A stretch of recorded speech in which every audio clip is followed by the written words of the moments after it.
اعوذ باللہ من الشیطان الرجیم بسم اللہ الرحمن الرحیم شہر رمضان الذی انزل فیہ القرآن ھدی للناس ذالک الکتاب لا ریب فیہ ھدی للمتقین۔ معزز حاضرین، السلام علیکم ورحمۃ اللہ وبرکاتہ۔ آج میں جس موضوع پہ آپ سبھی لوگوں سے گفتگو کرنا چاہ رہا ہوں، وہ گفتگو جو ہے ٹوٹل قرآن کے اوپر ہے کہ اللہ کے نبی کے اوپر قرآن نازل ہوا، رمضان کے مہینے میں قرآن نازل ہوا، تو اس جو قرآن ہے اس کا مقصد کیا ہے، آخر میں اس کی اتارنے کا مقصد کیا ہے، مطلب کیا ہے؟ تو قرآن خود بتاتا ہے شہر رمضان الذی انزل فیہ القرآن ھدی للناس۔ کیا ہے قرآن؟ قرآن جو ہے ہدایت کا ذریعہ ہے لوگوں کے ہدایت کے لیے۔ اور کن لوگوں کے ہدایت کے لیے؟ تو امت محمدیہ کے ہدایت کے لیے۔ امت محمدیہ کون ہے؟ اللہ کے نبی کے نبوت کے بعد جتنے بھی دنیا میں پیدا ہوں گے وہ سارے لوگ امت محمدیہ ہیں، وہ نبی کے امتی ہیں۔ یہ الگ بات ہے وہ مسلمان ہوں یا نہ ہوں، لیکن امتی تو ہیں۔ یہ تو اتنا ہم کہہ سکتے ہیں پورے ایمانداری کے ساتھ کہ جو اللہ کے نبی آخر الجماع حضرت محمد مصطفیٰ صلی اللہ علیہ وسلم کی نبوت ملنے کے بعد دنیا میں جتنے لوگ آئیں گے وہ سارے لوگ محمد کے امتی ہوں گے۔ تو قرآن کس لیے اترا ہے؟ ہدایت کے لیے اترا ہے۔ اور پھر کن لوگوں کے ہدایت کے لیے ہے؟ صرف لوگوں کے ہدایت کے لیے نہیں ہے، سب سے پہلے کہا ذالک الکتاب لا ریب فیہ، جو یہ کتاب ہے جو ہم نے نازل کیا اس میں ذرہ برابر بھی شک کی گنجائش نہیں ہے، جھوٹ کی گنجائش نہیں ہے۔ ھدی للمتقین۔ اور پھر آگے کیا فرمایا اللہ نے؟ یہ متقیوں کے ہدایت کے لیے ہے۔ قرآن ایک جگہ کیا کہہ رہا؟ شہر رمضان الذی، خوشخبری دے رہا ہے رمضان کے مہینے میں ہم نے قرآن کو نازل کیا۔ کس لیے کیا؟ لوگوں کی ہدایت کے لیے۔ لوگ کون؟ دنیا میں اس وقت موجودہ سمے میں جتنے بھی لوگ ہیں ان سبھی کی ہدایت کے لیے قرآن ہے۔ تو اللہ نے سب سے پہلے جو حکم دیا پڑھو، اور مسلمانوں کا عالم یہ ہے کہ پڑھائی سے کوئی بھی سروکار نہیں رہا۔ اور پڑھائی کون سی پڑھ رہے ہیں بھئی؟ تعلیم حاصل کرنے کے لیے کہا گیا ہے۔ تو ہم جو مسلمان ہیں ہمیں دنیا اور آخرت دونوں کو لے کر چلنا ہے، اور دنیا میں بھی ہمیں دین پر چل کے دنیا کو حاصل کرنا ہے، اور آخرت کا بھی ہمارا جو معاملہ ہے وہ ہم دین پر ہی ملے گا۔ تو اگر ہم کو دین سیکھنا ہے تو ہم کو قرآن سمجھ کر پڑھنا پڑے گا۔ ساتھیوں، قرآن جو ہے یہ طاق پر رکھنے کی یا مسجد میں سجانے کی یہ زینت کی چیز نہیں ہے، یہ ہدایت کی چیز ہے۔ اس کو پڑھنا پڑے گا۔ ہم جب بھی قرآن پڑھ رہے ہیں اس قرآن پڑھنے کا ہمارا جو مقصد ہو رہا ہے وہ صرف مقصد یہی ہو رہا ہے کہ قرآن پڑھیں گے ثواب ملے گا۔ کیا کبھی ہم نے یہ سمجھ کر پڑھا قرآن پڑھیں گے اور ہدایت ملے گا؟ بھئی ہدایت ملنے کے بعد ہی تو ہم ایمان والے ہیں۔ نبی کے زمانے میں کچھ بدو لوگ ایمان لائے، مسلمان ہوئے، اور وہ دعویٰ کرنے لگے فوراً کہ ہم تو ایمان والے ہیں۔ تو اللہ نے فوراً ان کو روکا اور ٹوکا، کہا نہیں، تم یہ کیوں نہیں کہتے کہ ہم مسلمان ہیں؟ ہاں تم ایمان والے ہو سکتے ہو، کب ہو سکتے ہو؟ جب اس پر جمے رہو گے اور اللہ کے نبی کے احکاموں کو مانتے ہوئے اپنی زندگی کو گزر کر ہو سکتا ہے ایمان والے ہو جاؤ۔ تو آج جو ہم ہیں، ہم کون ہیں؟ ہم صرف جو ہے قانونی اعتبار سے ہم مسلمان ہیں۔ باقی جو ہے اس کے بعد جو اسلام میں آنے کے بعد بہت سارے احکامات ہمارے اوپر نازل ہوئے، وہ سارے چیز تو ہم دیکھ ہی رہے ہیں۔ ماشاءاللہ الا ماشاءاللہ ہمارا رویہ کیا ہے؟ ہم تو تعلیم کو طاق پر رکھ دیے ہیں، اور تعلیم کو طاق پہ رکھنے کے بعد ہم سمجھتے ہیں صرف اور صرف دولت کی بدولت ہم اپنی دنیا اور آخرت دونوں سنور جائے گی۔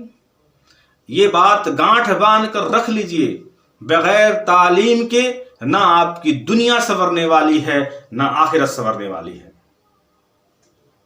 اگر تعلیم حاصل نہیں کرتے، قرآن کو سمجھتے نہیں اور قرآن کو سمجھنے کے بعد عملی زندگی میں نہیں آتے، تو سمجھ لیجئے کہ ہمارا جو مقصد ہے وہ حل نہیں ہوگا اور ہم ویسے ہی رہیں گے، صرف ہم قانونی مسلمان بن کر رہ جائیں گے، اس سے زیادہ کچھ نہیں ہے۔ ہم اگر دین کو پڑھتے ہیں اور مسلمان کو دیکھتے ہیں تو دونوں کے اندر بہت سارے فرق، گیپنگ نظر آتے ہیں۔ اگر آپ مسلمان ہیں، کسی بھی دیش میں رہتے ہیں، تو آپ کو دین کو دیکھنے کا جو نظریہ وہاں کے مقامی لوگوں کا ہوگا، وہ پہلے وہ دین نہیں پڑھے گا، پہلے آپ کو پڑھے گا۔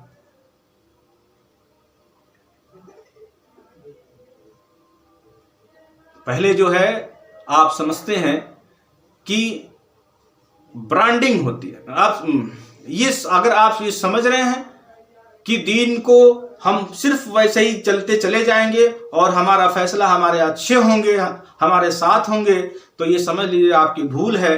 قرآن جو ہے ہدایت کا راستہ ہے، اور قرآن کو سمجھنا اور سمجھ کر پڑھنا اور سمجھ کے پڑھنے کے بعد اس کو عملی زندگی میں لانا، تو ہمیں ہدایت ملنے والا ہے۔ اگر ہم قرآن کو سمجھتے نہیں ہیں، قرآن کو پڑھتے نہیں ہیں اور قرآن کو صرف اگر ہم قرآن کو صرف پڑھتے ہیں تو آج تک ہم پڑھتے آئے، ہمارے زندگیوں کے اندر کوئی تبدیلی نہیں آئی، کیونکہ قرآن کے اندر ساری باتیں لکھی ہوئی ہیں کہ اللہ کا مطالبہ ہم سے کیا ہے، ہمیں دنیا میں زندگی کیسے گزارنی ہے، ہمیں کیا کرنا ہے کیا نہیں کرنا ہے، ہمیں اللہ کے نبی نے حرام سے روکا، حلال کی ترغیب دی ہے، ہمیں حج، روزہ، نماز، صدقہ، جتنے بھی جو احکامات ہیں سب قرآن کے اندر بند ہیں۔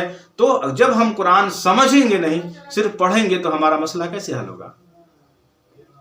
ساتھیوں، ہم شروع میں یہ بات کہے تھے کہ جو ہدایت کا راستہ ہے قرآن ہے، تو قرآن کو سب سے زیادہ پڑھنے اور اس کے بعد سمجھنے کی ضرورت ہے۔ اور اللہ تعالیٰ جو ہے سب سے زیادہ کس انسان کو پسند کرتا ہے؟ جو قرآن کی باتوں کو عام کرے۔ میڈیا کے جانب سے آپ کو ایک میسیج دینا چاہتے ہیں کہ میرے بھائیوں، میرے دوستوں، میرے بہنوں، دینی بھائیوں، آپ سبھی لوگوں سے گزارش ہے کہ قرآن کو صرف طاق میں رکھنے کی ضرورت نہیں ہے، اب تو قرآن کو پڑھنے اور سمجھنے کی ضرورت ہے، اور اس کے بعد عمل کرنے کی ضرورت ہے۔ اگر ہم عملی زندگی میں اپنے آپ کو نہیں لائے اور قرآن کو عام نہیں کیے، تو یہ سمجھ لیجیے ہمارے لیے بہت ہی نقصان دائق ہے۔ اس لیے آپ سبھی لوگ اگر میری ویڈیوز دیکھ رہے ہیں تو آپ سبھی لوگوں سے گزارش ہے، قرآن کو پڑھیے اور سمجھیے بھی، کیونکہ پڑھنے کے بعد سمجھیں گے تبھی ہم عملی زندگی میں کچھ اتار سکتے ہیں۔ اگر صرف پڑھتے گئے اور اس کا مطلب نہیں سمجھے، تو یہ ہو سکتا ہے کہ ہمیں جو ہے اس کا ثواب ملے، پڑھنے کا ثواب ملے، لیکن یہ جان لیجئے جو کہہ رہا اللہ وہ نہ سمجھ میں آئے تو ہدایت نہ ملے۔ ہدایت ملنا بہت ضروری ہے۔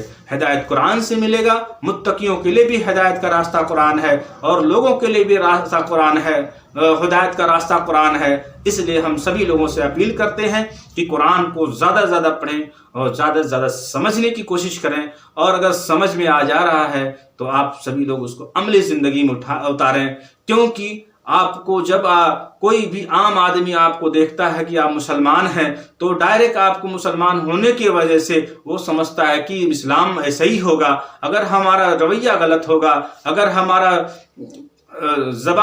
اگر ہمارا سارے اعمال خراب ہوں گے تو سمجھے گا کہ اسلام یہی سکھاتا ہوگا، اس لیے اس طرح ہے۔